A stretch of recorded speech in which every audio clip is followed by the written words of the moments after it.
The story you're about to see is a big, fat lie. No names have been changed to protect anybody.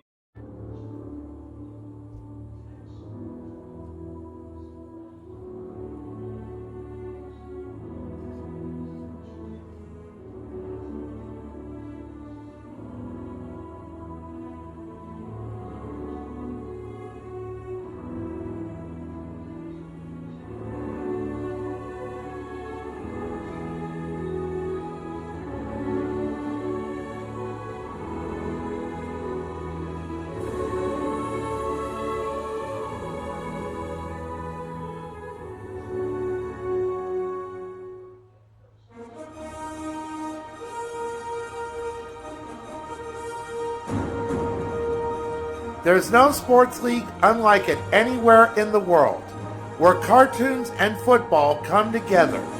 This is the United States Cartoon Football League, celebrating its 40th anniversary.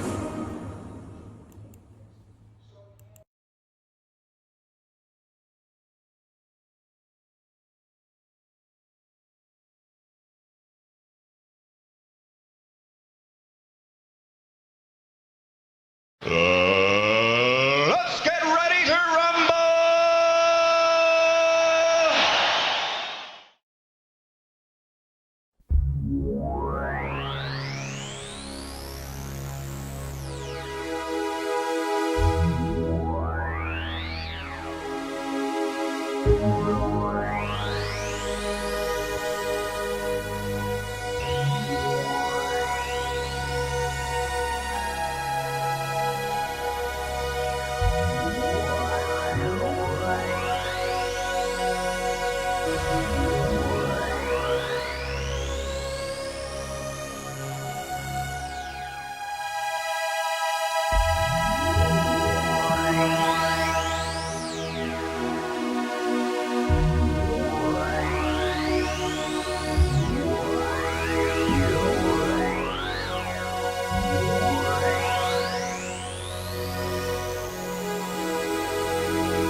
And now, the USCFL Network, in association with YouTube, presents the USCFL Postgame Show.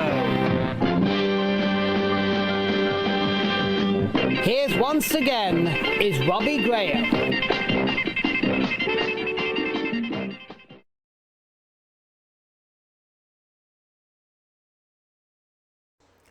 Greetings, cartoon and football fans.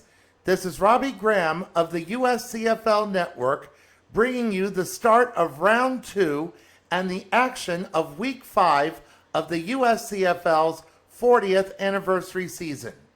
As we pointed out, the opponents of Disney Bowl 3 played again this week and not against each other, as they played against the two teams that scored the most in round 1. In one case, one losing team reversed their fortune while the other losing team continues to falter, and you won't believe which team it is. After this brief pause, we will talk about and present the highlights of Game 9 between the Comic Strip All-Stars and the Warner Brothers All-Stars from a soggy Philadelphia.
Welcome back. It's not every year we have a ninth game in the month of April, but on Friday that was exactly the case. You've heard of the show It's Always Sunny in Philadelphia. Well, Mother Nature didn't get the memo. In a downpour in Philly, the Warner Brothers All-Stars looked to continue to dominate by opening round 2 against the Disney Bowl runners-up, the comic strip All-Stars. There was a 40-point gap between them, and Warner Brothers were heavily favorites to win again. But tell that to Charlie Brown and his team. While Warner Brothers was slipping and sliding on the wet turf, the comic strip All-Stars kept their footing and their wits about them and knocked off the Looney Tunes. Warner Brothers got things going with a Wile E. Coyote field goal. Then Archie Andrews, who scored the only touchdown in Game 6, ran in from 8 yards out and took a 7-3 lead after the first quarter. In the second quarter, the only scoring done was by Blondie Bumstead with a pair of field goals as the comic strip All-Stars led 13-3 at halftime. In the third quarter, Henry Mitchell, a reserve linebacker and Dennis the Menace's father, caused a little menace of his own as he recovered a fumble off of a Warner Brothers punt and returned it from 28 yards out and took a 20-3 lead. After a pair of Wile E. field goals and one more from Blondie, the comic strip All-Stars took a commanding lead courtesy of Charlie Brown and Veronica Lodge as they connected from 1 yard out and led 30-9 after the third quarter. Early in the fourth quarter, Warner Brothers looked as if they were mounting a comeback.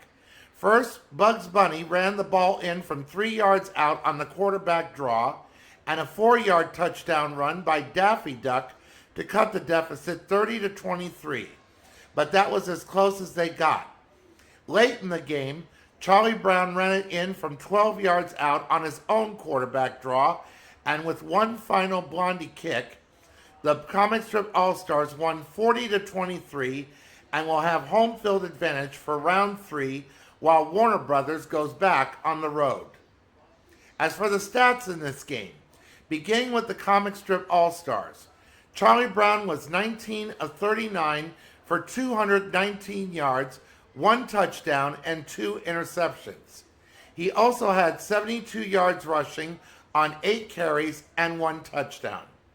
Archie Andrews carried the ball 38 times for 203 yards and 1 touchdown. Snoopy caught 7 passes for 134 yards. Peppermint Patty of the Peanuts Gang led the defense with 9 tackles, 3 assists, 1 interception, and 3 forced fumbles. Blondie Bumstead finished with 16 points. Henry Mitchell was named the game MVP for the fumble touchdown recovery. For Warner Brothers, Bugs Bunny finished 35 of 51 for 385 yards and 4 interceptions. He also got 1 touchdown off of 1 carry for 3 yards. Daffy Duck carried the ball 22 times for 100 yards. Speedy Gonzalez caught 8 passes for 115 yards. Raven of the Teen Titans had 7 tackles to lead the defense, and Wile E. Coyote finished with 11 points. And here is how the highlights of this rain-soaked game looked on screen.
After this brief pause, we will talk about and present the highlights of Game 10 between the defending champion Filmation All-Stars and Team Canada from a drier Edmonton.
Welcome back. When you are the defending champion of any sports league, you begin the season with a bullseye on your chest. For the Filmation All-Stars, the entire team seems to have a bullseye on their chests, for they have had a hard time defending their title. In Edmonton, the defending champs took on Team Canada, who came off of their incredible win last week in Game 7. And Team Canada continued to look strong in Game 10. First, Jonesy Garcia got the scoring going with a field goal. Next, Izzy threw a 43-yard touchdown pass to Jude Lazowski of 16 to go up 10-0. Late in the first quarter, the defending champs got on the board with an Adora field goal from 57 yards out. Then Hordak intercepted an Izzy pass and took it in for a pick six to tie the game at 10 at the end of the first quarter. In the second quarter, Jonesy Garcia kicked a field goal to retake the lead, only for Adora to tie the game again on the ensuing drive. Towards halftime, Izzy connected with her castmate Bridget from 8 yards out. As the half ended, the defending champs tied the game again as Shira threw a screen pass to her castmate Spinarella and ran it in from 43 yards out and went into the locker room tied at 20 all.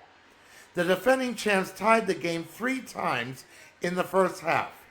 But as the second half began, it was all Team Canada as they shut out Filmation with 20 unanswered points to win 40-20 and will continue to have home field advantage. The defending champs will stay on the road for round 3. Danger-prone Daphne dominated Shira in Game 5, and Dizzy Izzy did the same in this game. It begs the question of who will take a pot shot next at the Princess of Power in round 3.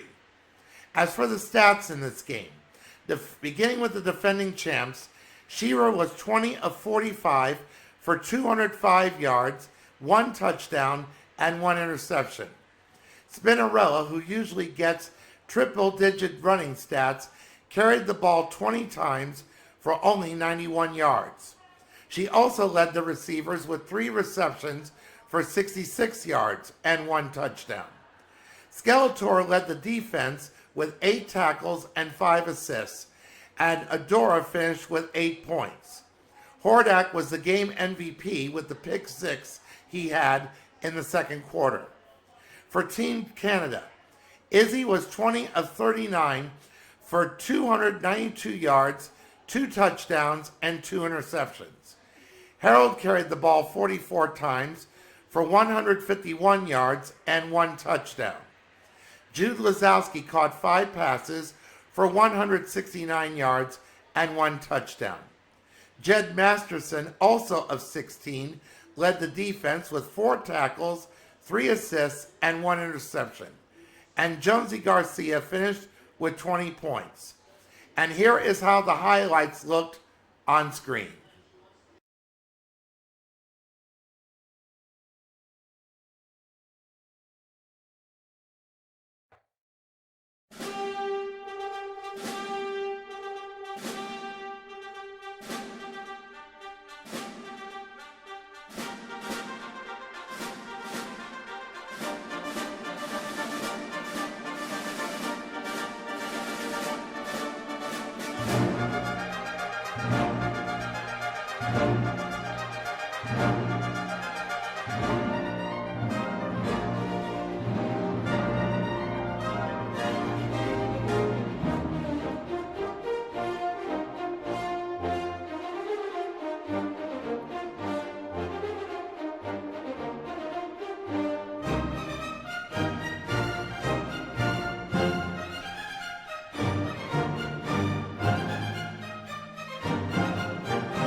After one final pause, we will preview the next two games along with the answer to last week's trivia question and this week's question.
Welcome back.